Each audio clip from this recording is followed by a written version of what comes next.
امام تھے جو ایک زمانے میں گزرے ہیں، امام اعظم ابو حنیفہ رضی اللہ تعالیٰ عنہ، امام شافعی، امام مالک اور امام احمد بن حنبل رضی اللہ تعالیٰ عنہ۔ جو امام اعظم رضی اللہ تعالیٰ عنہ کو مانتے ہیں وہ حنفی کہلاتے ہیں، جو امام مالک کے پیروکار ہیں وہ مالکی، امام احمد بن حنبل کے فقہ پر چلنے والے حنبلی،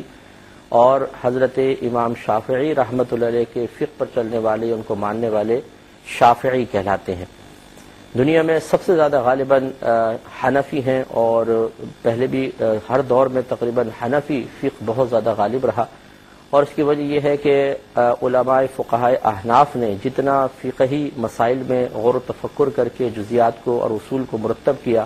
اتنا کسی اور فقہ میں نظر نہیں آتا ہے۔ بہرحال ہر فقہ جو ہے اور ہر امام قابل احترام ہے اور اپنے مقام پہ بالکل حق ہے۔ اس کی ضرورت اس لیے پیش آئی کہ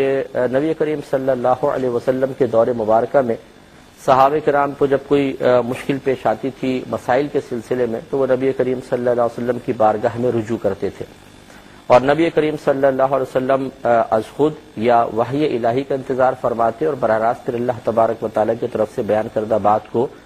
ذکر فرمایا کرتے تھے۔ اس طرح صحابہ کرام کی الجھن اور دینی مسائل حل ہو جایا کرتے تھے۔ پھر نبی کریم صلی اللہ علیہ وسلم کے فیض کی برکت سے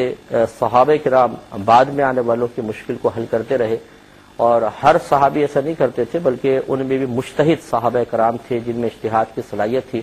اور وہ باقاعدہ لوگوں کے مسائل کو حل انہوں نے کیا۔ اس کے بعد پھر یہ سلسلہ آگے چلا، حتیٰ کہ امام اعظم جو تابعی ہیں، بہت بڑے تابعین میں آپ کا شمار ہوتا ہے، آپ سے پھر خصوصاً یہ اس کا سلسلے کا آغاز ہوا کہ آپ نے قرآن و حدیث سے مسائل نکال کر، عوامی ضرورت کے مسائل نکال کر وہ عام فہم انداز سے آگے بیان فرمائے، اور نہ صرف مسائل بیان فرمائے بلکہ قرآن و حدیث سے مسائل اخذ کرنے کے اصول بھی وضع کیے۔ اس پر انشاءاللہ ہم سلسلہ کلام اپنا جاری رکھتے ہیں۔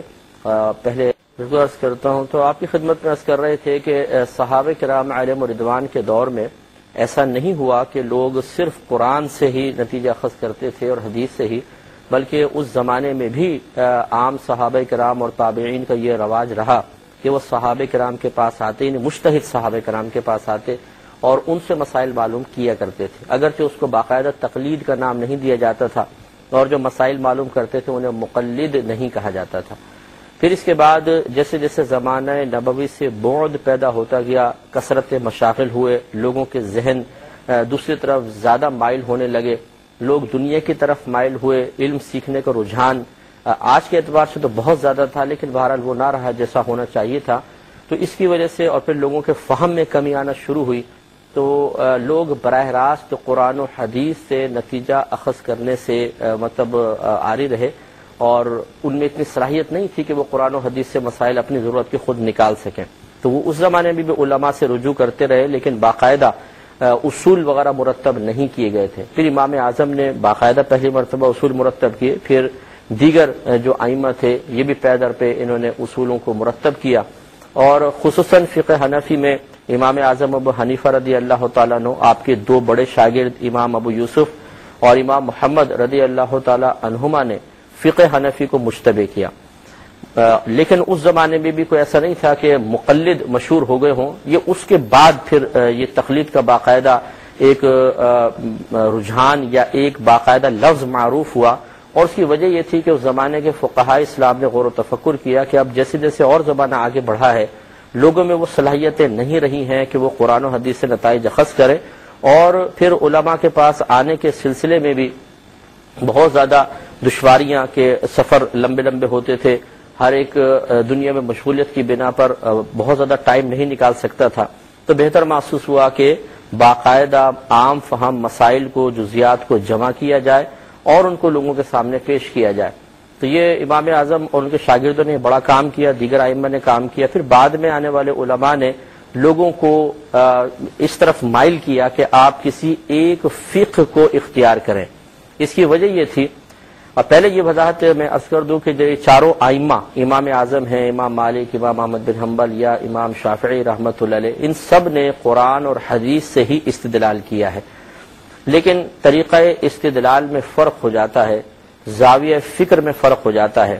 تو عوام الناس یہ نہ سمجھے کہ جب قرآن ایک حدیث وہی نبی کریم صلی اللہ علیہ وسلم کی تو اتنا اختلاف کیوں؟ یہ سوال اسی وقت بیدار ہوتا ہے کہ جب کسی نے قرآن تو خیر مسلمہ کتاب ہے لیکن قرآن کو صحیح طریقے سے اور حدیث کو نہیں پڑھا اللہ. تو آپ کی خدمت میں عرض کر رہے تھے کہ اس کے بعد علماء نے لوگوں کو مائل کیا اس طرف کہ کسی ایک امام کی پیروی ضرور اختیار کی جائے. اور اس میں ہم آپ کو یہ سمجھا رہے تھے کہ ایسا نہیں تھا کہ اگر امام اعظم نے کوئی مسئلہ نکالا اس کے خلاف امام شافعی نے نکالا تو نفسانی اغراض میں مبتلا ہو کر اختلاف کیا، بلکہ قرآن و حدیث سے نتیجے اخذ کرنے کے سلسلے میں اپنا ایک زاویہ نظر تھا، اپنے کچھ اصول تھے جن کی بنا پر قرآن و حدیث سے نکالے گئے مسائل میں آپس میں ان میں اختلاف نظر آتا ہے. اور یہ اختلاف کوئی جدید چیز نہیں تھی. اگر آپ احادیث پڑھیں جیسے میں نے عرض کیا کہ صحابہ کرام علیہم رضوان جو خود زمانہ رسول صلی اللہ علیہ وسلم میں موجود تھے کئی فقہی مسائل میں ایک دوسرے سے شدید اختلاف رکھتے تھے، اور یہ اختلاف نفسانی خواہش کے تابع نہیں تھا، بلکہ اگر ایک صحابی ہیں انہوں نے ایک حدیث سے استدلال کیا ہے، دوسرے بھی ایک حدیث سے استدلال کر رہے ہیں اور اپنے اپنے مقام پر، یعنی استدلال کا مطلب ہوتا ہے دلیل طلب کرنا، اپنے اپنے زاویہ نظر سے وہ دلیل حاصل کیا کرتے تھے. اور اس طریقے سے بعض اوقات ایسا ہوتا تھا کہ ان کے مابین ٹکراؤ پیدا ہوتا تھا، رائے میں ٹکراؤ پیدا ہو جاتا تھا. اسی ایک وجہ یہ بھی ہوتی تھی بسا اوقات کہ ایک صحابی تک ایک حدیث ابھی نہیں پہنچ پائی ہے، دوسرے صحابی نے سن لی ہے تو وہ اپنے اس سنی ہوئی حدیث کے ذریعے استدلال کرتے تھے، نتیجہ نکالتے تھے، اور ان تک وہ چونکہ حدیث نہیں آئی تو یہ کسی اور طریقے سے نکالتے تھے. یہ الگ بات تھا کہ اگر کوئی اس بات پر مطلع ہو جاتا ہے کہ یہ حدیث مجھ تک نہیں پہنچی، وہ اپنی رائے بدلتا تھا. لیکن بعض اوقات اپنے اپنے دلائل کی روشنی میں وہ اپنے اپنے موقف پر، اپنے اپنے نظریے پر قائم رہتے تھے. تو اس لیے صحابہ کرام علیہم رضوان میں بے شمار فقہی اختلافات رہے ہیں. عقیدے کے اعتبار سے کوئی فرق نہیں رہا لیکن مسائل میں رہا. اسی طرح امام اعظم وغیرہ کے ہیں، انہوں نے قرآن و حدیث سے استدلال کیے اور نتائج نکالے، اور اس وجہ سے اس میں تھوڑا سا اختلاف نظر آیا. انشاءاللہ زندگی رہی تو جمعرات کے روز ہم آپ کو بتائیں گے کہ وہ اختلاف کی نوعیت کیا تھی اور تقلید شخصی کیوں لازم قرار دی، یعنی کسی ایک شخص کی تقلید، اور پھر تقلید کے لغوی اصطلاحی معنی بھی انشاءاللہ عرض کریں گے.